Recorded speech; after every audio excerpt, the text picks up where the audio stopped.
का अकाउंट का टाइटल और ये चीज़ें आ जाएंगी और नीचे ये डिटेल दी होगी। डिटेल कैसे दी होगी कि आपके पास अमाउंट कॉलम के अंदर एक डेबिट कॉलम दिया होगा, एक क्रेडिट कॉलम, और यहाँ पर इसका साथ ही साथ बैलेंस अपडेट किया होगा।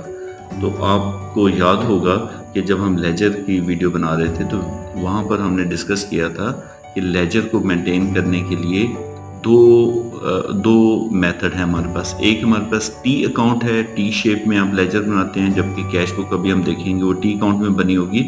तो ये जो लेजर बना हुआ है ये रनिंग बैलेंस में बना हुआ है, यानी कि हर ट्रांजैक्शन के बाद आपका जो बैलेंस है वो अपडेट हो जाता है। जैसे कि ओपनिंग बैलेंस ये आ रहा था, इसमें जो ट्रांजैक्शन हुई उसके बाद फौरी तौर पे ये चीज़ अपडेट होगी। एक तो ये आपने अंडरस्टैंड करना, ठीक है। तो ये रनिंग बैलेंस मेथड के तहत आएगा। अब इसमें इनके कॉलम को अंडरस्टैंड करते हैं। सबसे पहले ये डेबिट कॉलम है, ठीक है। डेबिट कॉलम जो जब भी आप बैंक में से पैसे निकलवाएंगे, यानी कि आपके अकाउंट में से पैसे निकलेंगे, वो इस कॉलम में लिखेगा। तो इसको मैं यहाँ पर लिख लेता हूँ विड्रॉवल।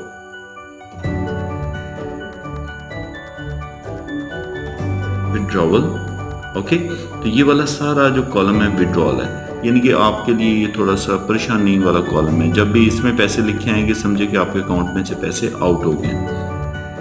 तो जाहिर है कि आप अपने पास जो कैश बुक मेंटेन करते हैं, तो क्योंकि हम बैंक रिकॉन्सिलेशन की बात कर रहे हैं, अपने आप को अपडेट करने की बात कर रहे हैं, बैंक के साथ मिलाने की बात कर रहे हैं, तो कैश बुक के अंदर हम बैंक का कॉलम सिर्फ डिस्कस करेंगे। वो भी कैश बुक पे मैं बात करता हूँ आपसे। इसके बाद यहाँ पर जो क्रेडिट की बात है, तो ये वो पैसे जो कि आपके अकाउंट में डिपॉजिट हो गए हैं, जमा हो गए हैं, वो यहाँ पर लिखे होंगे। मीन कि ये आपकी डिपॉजिट साइड है। ओके, ये डिपॉजिट साइड है, ये हैप्पी साइड है। तो अगर आप को कोई इन्फॉर्मेशन मिले जी आपके अकाउंट में इतने पैसे क्रेडिट हो गए हैं, तो फिर ये खुशी की बात है, नाराज़ होने की नहीं है। यहाँ पे क्रेडिट में क्यों लिखते हैं? क्योंकि बैंक जो है वो आपका जो ये लेजर बना रहा है, तो आप तो उसके क्रेडिटर बन रहे हैं ना। अगर पैसे जमा हो रहे हैं तो आप का जो लेजर है वो बैंक ने आपको भेजा है। तो बैंक स्टेटमेंट क्या होती है कि ये आपके बिजनेस का लेजर है जो कि बैंक ने अपने पास ओपन कर रखा है। तो जब भी आप पैसे जमा करवाएंगे बैंक की लायबिलिटी बनेगी। लायबिलिटी आपको पता है हमेशा क्रेडिट होती है जब भी इंक्रीज करते हैं, जब भी वो डिक्रीज होती है लायबिलिटी तो वो डेबिट साइड पे लिखते हैं। तो इसलिए ये काम ऐसे आता है। इसके बाद आप समझते हैं, ये सबसे पहले देखिएगा आपका ओपनिंग बैलेंस गिवन है यहाँ पर, ठीक है। ओपनिंग बैलेंस क्या बता रहा है? 127.63 डॉलर्स हैं अकॉर्डिंग टू बैंकर। बैंक ने आपके पे करने हैं। यहाँ पर क्रेडिट या कुछ भी नहीं लिखा हुआ, तो इसका मतलब क्या हुआ कि ये आपका क्रेडिट बैलेंस है, आपके पैसे वहाँ पर पड़े हुए हैं। तो सेकंड एक और यहाँ पर पॉइंट जो कि नोट करने वाला वो ये है कि 127.63 डॉलर्स आपके हैं।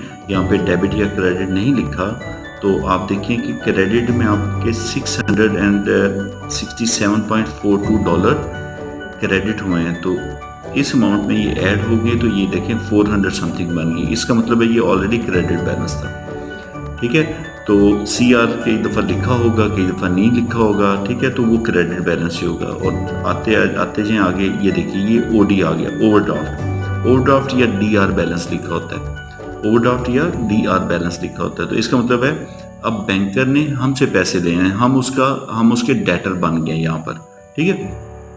तो ये बैंक स्टेटमेंट जो है ना वो इस तरह लिखी होगी। इसमें देखिए एक डिपॉजिट आपका ये आ रहा है, फिर आपके पैसे यहाँ पर निकल रहे हैं। किसके अगेंस्ट निकल रहे हैं? ये चेक का नंबर बैंकर ने लिख दिया हुआ है, ठीक है। और फिर इसी तरह ये लॉजमेंट है। लॉजमेंट बेसिकली होता है जब आप चेक डिपॉजिट करवाते हैं, तो बैंकर उसको यहाँ पर लिख देता है। अगर वो जो पैसे हैं वो आपके अकाउंट में से यानी कि चेक बाउंस हो जाए, तो यही वाला चेक आपको कहीं इस साइड पे मिल जाएगा, शायद आगे ट्रांजैक्शन भी आएगी। आगे देखिए एक और लॉजमेंट है, ये भी आपके बैंक के अंदर पैसे डिपॉजिट हुए हैं या चेक जो है ना लॉजमेंट के लिए भेजा गया है। ये आपका विड्रॉवल है, एक ये विड्रॉवल है, फिर दोबारा डिपॉजिट है, ये क्रेडिट देखिए ट्रांसफ़र हुआ, फिर ये विड्रॉवल है, ये विड्रॉवल है। एट द एंड बैंकर के मुताबिक जो आपकी ये स्टेटमेंट थी, ये फॉर एग्जांपल 31 इसको हम कहते हैं, इसकी जो एंड डेट थी, ये देखिए ये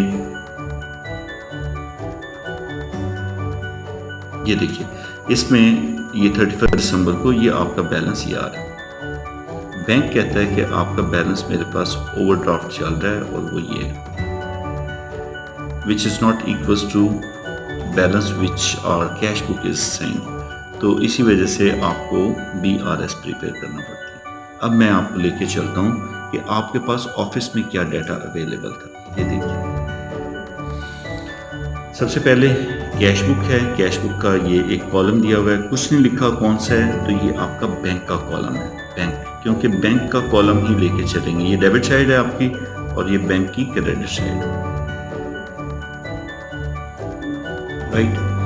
अब आपने करना क्या है? आपने करना क्या है कि आपने सबसे पहले चलें मैं आपको पहले इसके मतलब डिस्क्राइब करता हूँ, फिर हम बात करेंगे एग्जामिनर की रिक्वायरमेंट की और रिक्वायरमेंट को हैंडल कैसे करना है। जो मोस्ट टेक्निकल पार्ट है कि रिक्वायरमेंट को हैंडल कैसे करना है।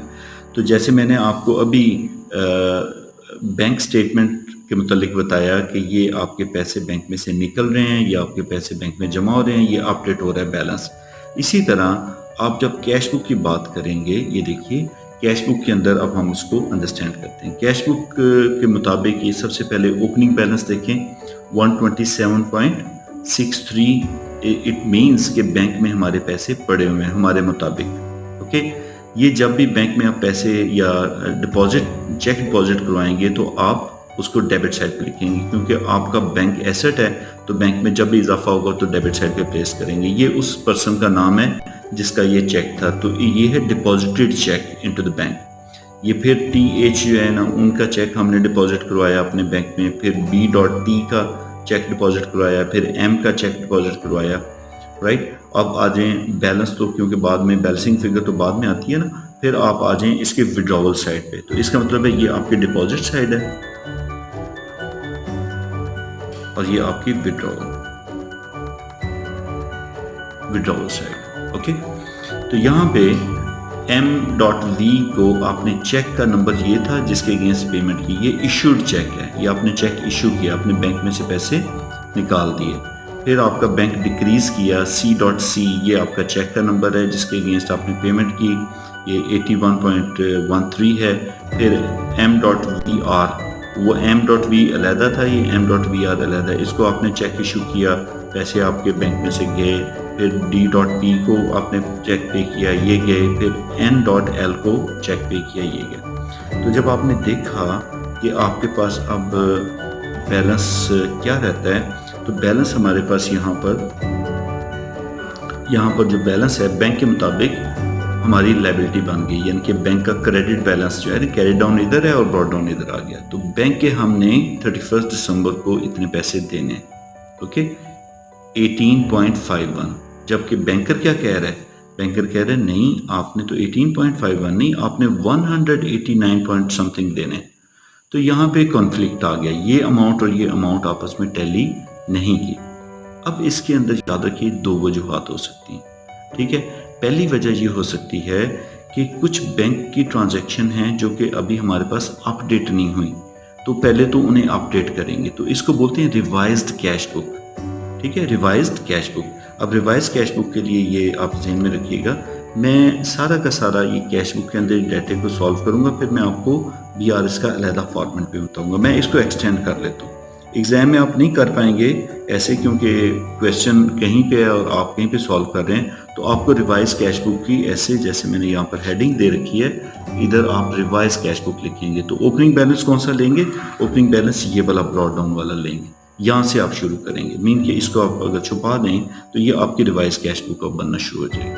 ओके, इसमें आपने करना क्या है? इसमें आपने ये करना है कि अपनी कैश बुक के अंदर वो तमाम एंट्रीज कर लेनी है जो बैंक ने अपने विड्रॉवल या डिपॉजिट साइड पे लिखी हुई हैं और हमने यहाँ पर नहीं लिखी। वो कैसे पता चलेगा हमें? वो ऐसे पता चलेगा कि हम बैंक का डाटा और अपना डाटा आपस में रिकॉन्साइल करेंगे। जब रिकॉन्साइल करेंगे तो फिर हमें पता ये चलेगा कि बैंक के अंदर कोई ऐसी चीज़ डिपॉजिट की जो कि हमने नहीं लिखी हुई, तो उन्हें हम यहाँ पर लिख लेंगे, अपडेट हो जाएगा। बैंक के विड्रॉवल के कॉलम की कोई चीज़ जो यहाँ पर नहीं ऑलरेडी आई उसको भी हम लिख देंगे, तो हमारी कैश बुक जो है ना अपडेट हो जाएगी। ठीक है। तो पहली स्टेज वेरी इंपॉर्टेंट वो रिवाइज कैश बुक है। अब हम बनाने लगे हैं रिवाइज कैश बुक।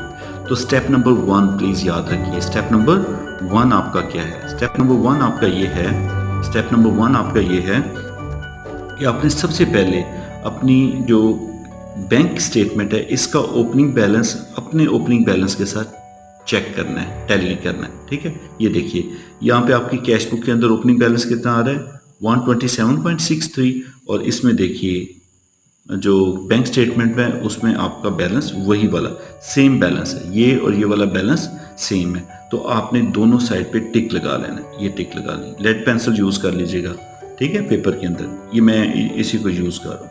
तो यहाँ पर आपका ये टिक आ गया, ओके। पहली चीज़ टैली हो गई। इसमें भी नॉर्मली जो है ना फ़र्क आ सकता है, तो जो फ़र्क आए वो फिर बैंक में कहीं आगे जाके क्लियर हो जाता है, उसको ना ही तो आप रिवाइज कैश बुक में लेते हैं ना ही BRS के अंदर लेते हैं। ये एक टेक्निकल पॉइंट है, ये भी आपने ज़हन में रखना है। वेल जी, नेक्स्ट अब आप क्या करेंगे, either you can take deposit column और विड्रॉवल कॉलम, कोई एक कॉलम ले लेते हैं, उसको टैली करते हैं। यानी कि अब अगर मैं पहले डिपॉजिट कॉलम लूँ इसका, तो इसका बैंक का जो डिपॉजिट है वो मेरे इस डेबिट के साथ टैली होना चाहिए, ठीक है। और अब सबसे पहले मैं देखता हूँ मेरे पास एक अमाउंट है यहाँ पर बैंक के अंदर 367.42, ये डिपॉजिट में शो हो रहा है। It should have been on debit side of my bank column.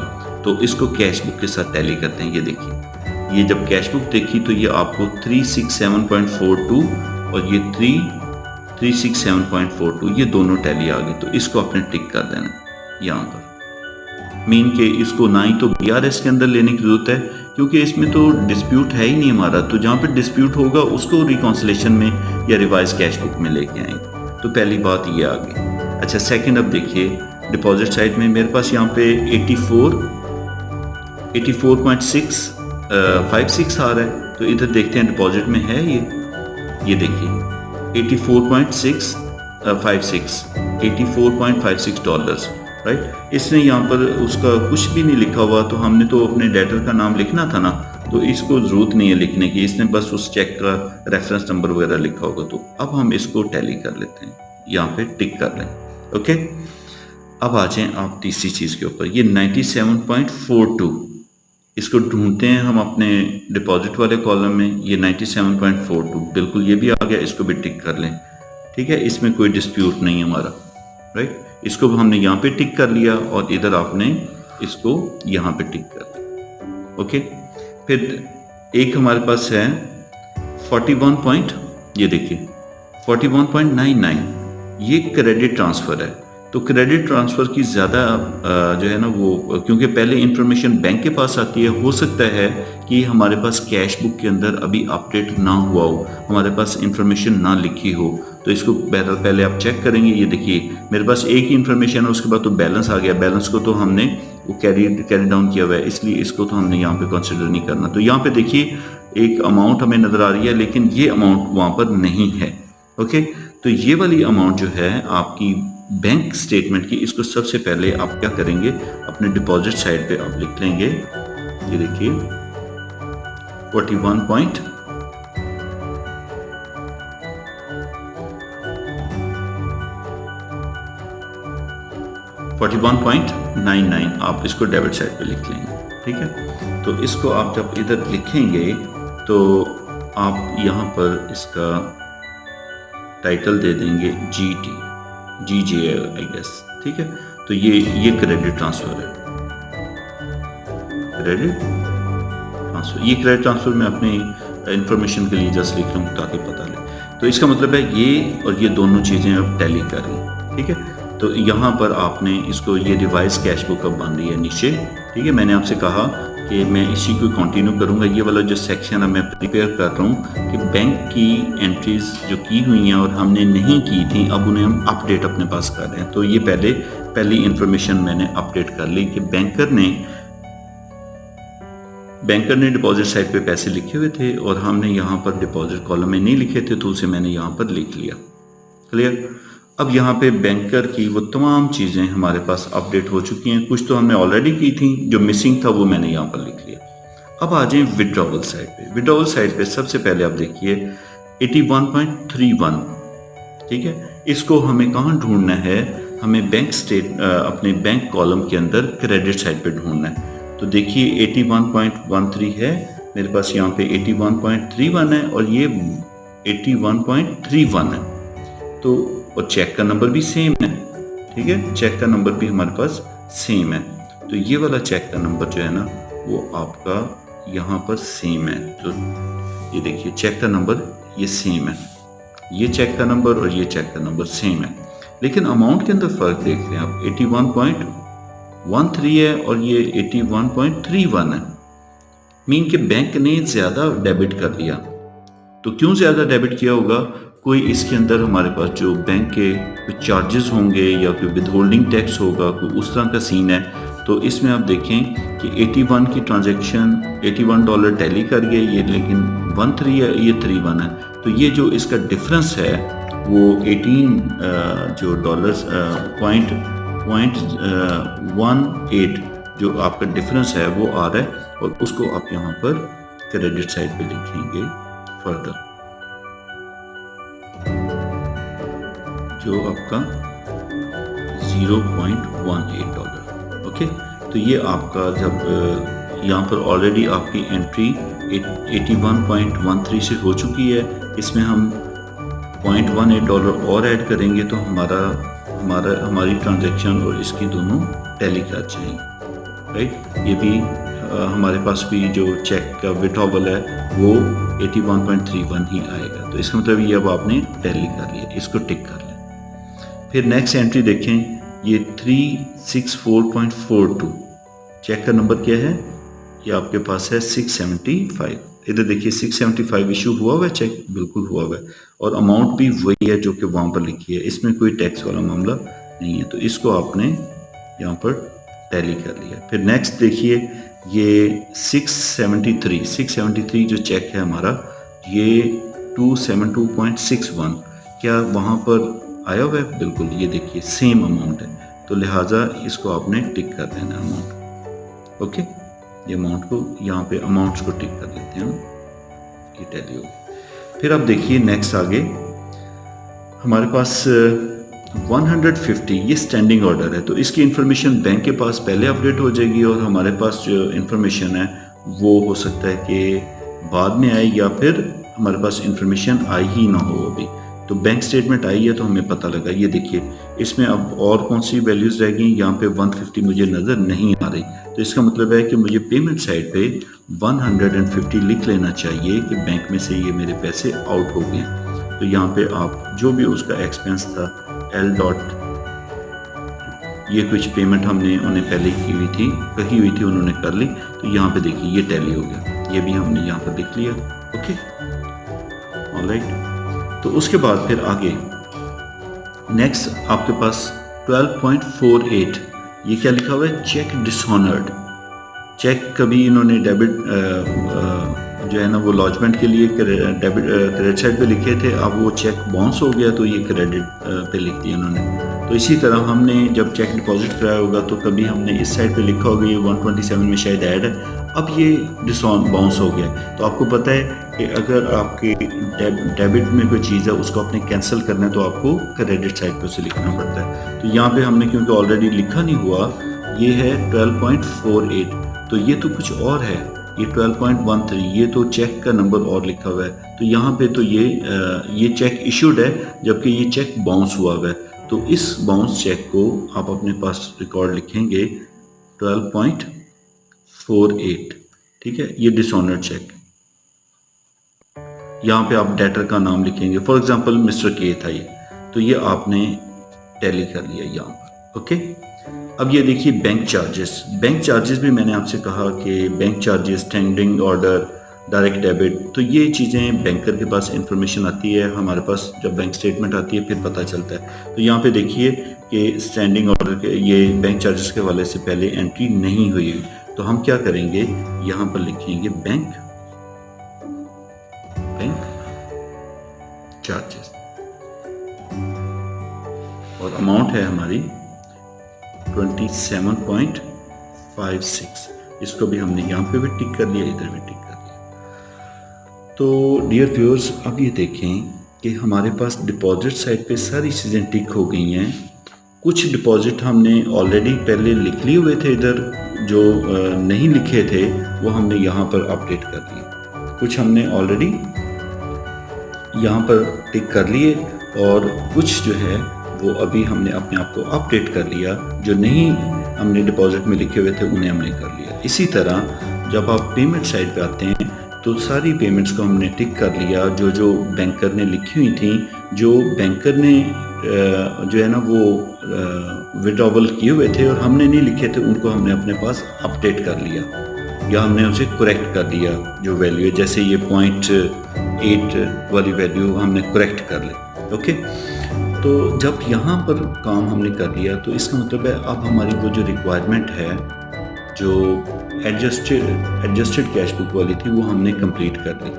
लेकिन अगर आप देखें गौर से तो मेरे डिपॉजिट साइड पे ये जो अमाउंट है ये तो बैंक ने भी लिखी नहीं है और हमने कैश बुक में लिखी हुई है। तो व्यूअर्स, ये जो अमाउंट है इसको आपने सर्कल कर लेना है। ये आपकी एडजस्टमेंट आएगी BRS के अंदर, बैंक रिकॉन्सिलिएशन स्टेटमेंट के अंदर। ऐसे ही वो चीज़ें जो कि कैश बुक ने लिखी हुई हैं अनटिक्ड हैं इधर और बैंक ने नहीं लिखी, उनको भी आपने BRS में ले जाना है। तो एक हमारे पास ये अमाउंट है, इसको भी मैं सर्कल कर रहा हूँ, ठीक है। BRS की आइटम बन गई और इसी तरह ये वाला चेक भी BRS के अंदर आया। ये वो चेक हैं जो इशूड हैं but not presented for payment. अगर प्रेजेंटेड होते तो बैंक के भी वो विड्रॉवल साइड पे आते। और ये वाला चेक कौन सा है? ये है deposited cheque but not credited by the bank. अगर ये क्रेडिट हो जाता तो यहाँ पर आता तो हमारी रिकॉन्सिलिएशन की जरूरत ही नहीं थी। ऑलराइट, तो अब हमने क्या किया?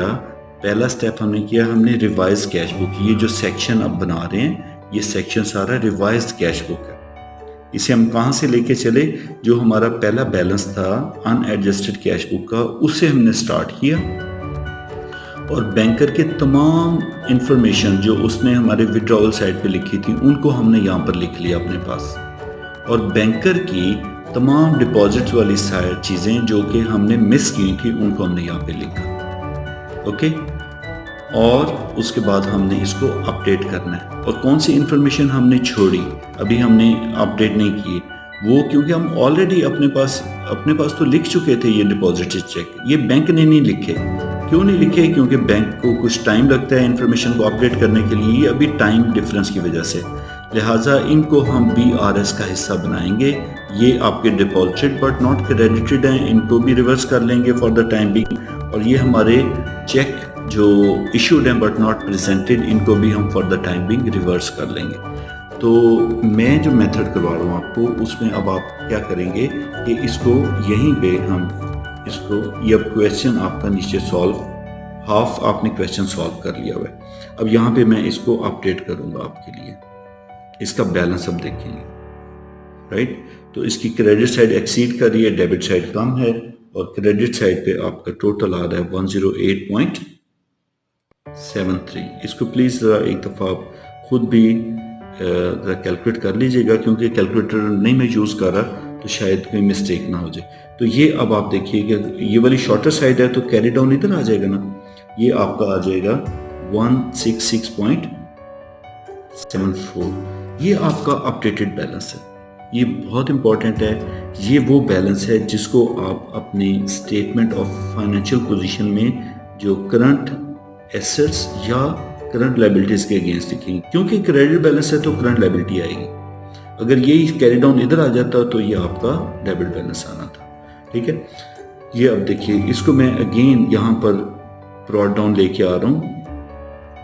ये मैं अगेन आपको बता दूं कि ये अभी आपने जैसे तरीके से मैं करवा रहा हूँ BRS को वैसे ही आप कीजिएगा और इंशाल्लाह आपकी कभी भी जो है ना वो मिस्टेक वो नहीं आएगी, ठीक है। अदरवाइज़ आपको याद रखना पड़ेगा। मैंने पहले कहा था वीडियो के शुरू के अंदर कि चीज़ों को याद ना रखें, चीज़ों को समझें। तो ये बैलेंस आपका आ गया। अब ये आपने क्या करना है, ये देखिए, जो ऑफिस है वो कहता है मैंने बैंक के इतने पैसे देने हैं, बैंक कहता है नहीं आपने तो मेरे पैसे इतने देने हैं। अभी भी इन दोनों में डिफरेंस है, ठीक है। 189.36 बैंकर के मुताबिक आपने उसके पैसे देने हैं, लेकिन आपके मुताबिक 166.73, अभी भी इनमें कॉन्फ्लिक्ट है। यहाँ पर फिर ज़रूरत पड़ती है BRS बनाने की, और उसमें सिर्फ और सिर्फ दो चीज़ें जो है ना आपने कंसिडर करनी है। वो क्या कि जिनको तो आपने किया था टिक, वो तो आपके टैली भी कर गए, जो नहीं टैली किए उनको आपने रिकॉन्सिलेशन में जो है ना वो उसमें एडजस्टेड कैश बुक के अंदर आपने अपडेट कर लिया।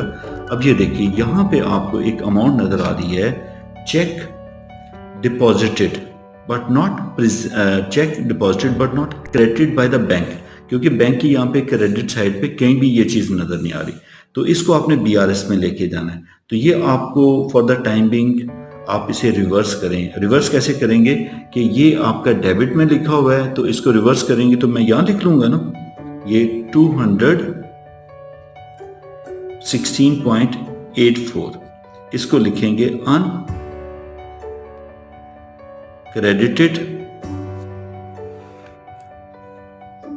इसको आप क्या करेंगे, यहां पर लिखेंगे 216।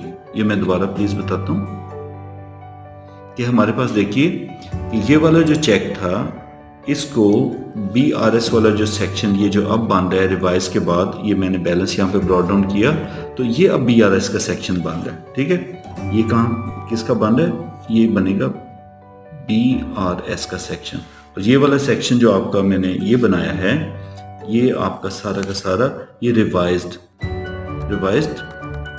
कैश बुक है। ओके, ये रिवाइज कैश बुक।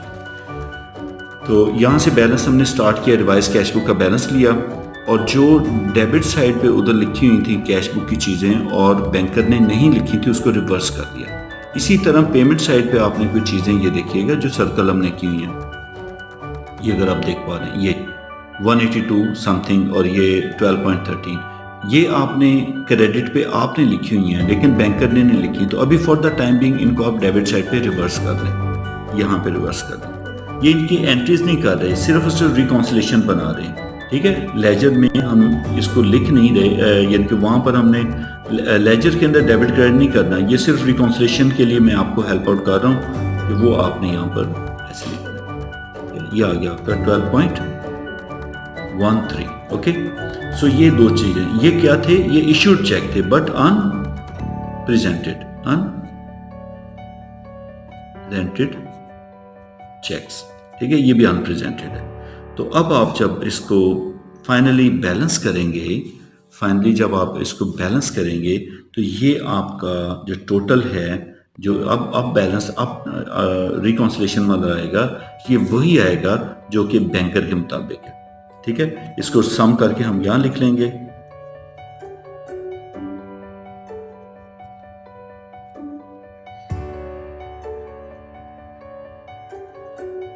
ये प्लीज़ इसको दोबारा मैं कह रहा हूँ कि कैलकुलेट ज़रूर कर लीजिएगा, थोड़ी सी मैं क्योंकि ऐसे रफ से काम कर रहा हूँ। तो यहाँ पे आपका कैरी डाउन आ जाएगा, ये वही आएगा जो कि बैंक के मुताबिक है। ये आपका ब्रॉड डाउन 189.36, ये वाला जो सेक्शन है प्लीज़ इसको आप लिखिएगा ऐसे ही। ठीक है, और इसमें आपका जो ये बैलेंस है, ये क्रेडिट बैलेंस आ रहा है ना। ठीक है, तो आगे क्रेडिट बैलेंस, तो क्रेडिट बैलेंस आपका बैंक लिंक की लायबिलिटी है, वही वो अपना डेबिट बैलेंस शो कर रहा था, तो ये दोनों आपके टैली हो जाएंगे। तो BRS को आपने ऐसे करना है। अब यहाँ पे करना क्या, BRS का फॉर्मेट में नेक्स्ट पेज पे आपको सिखाने वाला हूँ। इसमें आपने करना क्या है कि आपका बैलेंस अगर इस साइड पे आ रहा है, तो इसके नीचे जो चीज़ आ रही है उसको आपने ऐड कर लेना है, और दूसरी चीज़ों को आपने माइनस कर देना, ऑपोजिट साइड वाली चीज़ें उसे माइनस करना है। तो हम क्या करेंगे, balance as per cash book, credit balance, add uncredited cheque और लेस अनप्रेजेंटेड चेक। अगर ये बैलेंस इधर डेबिट होता तो हम क्या करते, ऐड अनप्रेजेंटेड चेक और लेस अनक्रेडिटेड चेक्स। ठीक है, अब इसको BRS का फॉर्मेट बना लेते हैं। मैं यहाँ पर एक पेज ऐसा ले लेता हूँ, इसमें मैं लेता हूँ, तो आपकी बैंक रिकॉन्सिलेशन स्टेटमेंट, ठीक है, और डेट वेट लिख के तो आप लिखेंगे balance as per balance as per cash book, और ये हमारा कैश बुक का बैलेंस। हमारे पास जो कैश बुक का बैलेंस है ये अपडेटेड वाला लेके चलना है आपने पहले 166.74, और ये आपका क्रेडिट बैलेंस था। ओके, तो ये आपने लिख लिया। इसमें अब हमने ऐड करना है, ठीक है, कुछ ऐड करना है और कुछ हमने चीज़ें लेस करनी है। ऐड हमने क्या करना है, ये क्रेडिट बैलेंस चल रहा है, ये देखिए ये आपका क्रेडिट बैलेंस चल रहा है। क्रेडिट के अंदर ये क्या चीज़ है, ये अनक्रेडिटेड है, तो अनक्रेडिटेड चेक को बीच में ऐड कर लेना है। तो ऐड अनक्रेडिटेड चेक्स, और वो चेक्स नहीं है, चेक है एक ही है, तो अगर ज़्यादा होंगे तो चेक्स लिख लेंगे 16.84, ये आपने ऐड कर लेना बीच में। ओके, और लेस आपने क्या करना है, अन, ठीक है, ये इधर जो आपकी चीज़ें हैं यहाँ पर, क्योंकि बैलेंस आपका क्रेडिट था तो उसको ऑपोजिट साइड पे जो आपने वैल्यूज़ लिखी हुई हैं वो सारी की सारी आपने लेस कर लेनी है। अगर बैलेंस डेबिट होता तो ये ऐड होती थी वैल्यूज़ और वो लेस हो जानी थी। तो अब यहाँ पे अनप्रेजेंटेड,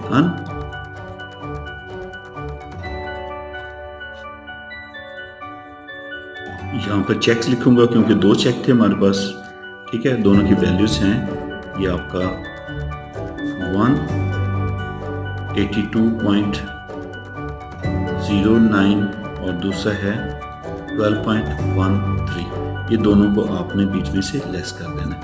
तो जो बैलेंस आपका आएगा वो 189.58 आएगा। तो इसको आप लिखेंगे क्या, बैलेंस को, ये लिखेंगे balance as per bank statement. और ये कौन सा बैलेंस आएगा आपका, ये ओवरड्राफ्ट है, तो वो डेबिट बैलेंस ही लिखेगा ना इसे, ठीक है। तो इस तरह आपकी जो BRS है, ये देखिए उसका जो बैलेंस था बैंक का वो आपका BRS के मुताबिक वही बैलेंस आ गया, ठीक है। तो it was all about your BRS। I hope के आपने अंडरस्टैंड किया होगा। तो प्लीज़ अगर कोई क्वेश्चन है तो आपने ज़रूर मेरे साथ शेयर करना है। आखिरी बात बहुत इंपॉर्टेंट है, वो ज़रूर सुनिए। वो ये याद रखिएगा, ये मैंने सिर्फ वर्किंग की है, ये वर्किंग है, ठीक है। और वर्किंग मैंने ऐसे क्यों की, क्योंकि यहाँ पे अदरवाइज हमें क्या करना पड़ता है, बैलेंस ये हो कि अनप्रेजेंटेड ऐड होने हैं तो फलान लेस होने हैं, अगर बैलेंस दूसरा हो तो फिर क्या करेंगे, क्या चीज़ ऐड होनी है, क्या चीज़ लेस, वो रट्टा लगाने वाली बात है। तो प्लीज़ रट्टा नहीं आपने लगाना, सिर्फ ये याद रखिए कि यहाँ पे अनक्रेडिटेड हमेशा इधर आएंगे। क्यों इधर आएंगे, क्योंकि कभी आपने उन्हें डेबिट में लिखा तो उसे रिवर्स किया तो इधर लिखेंगे।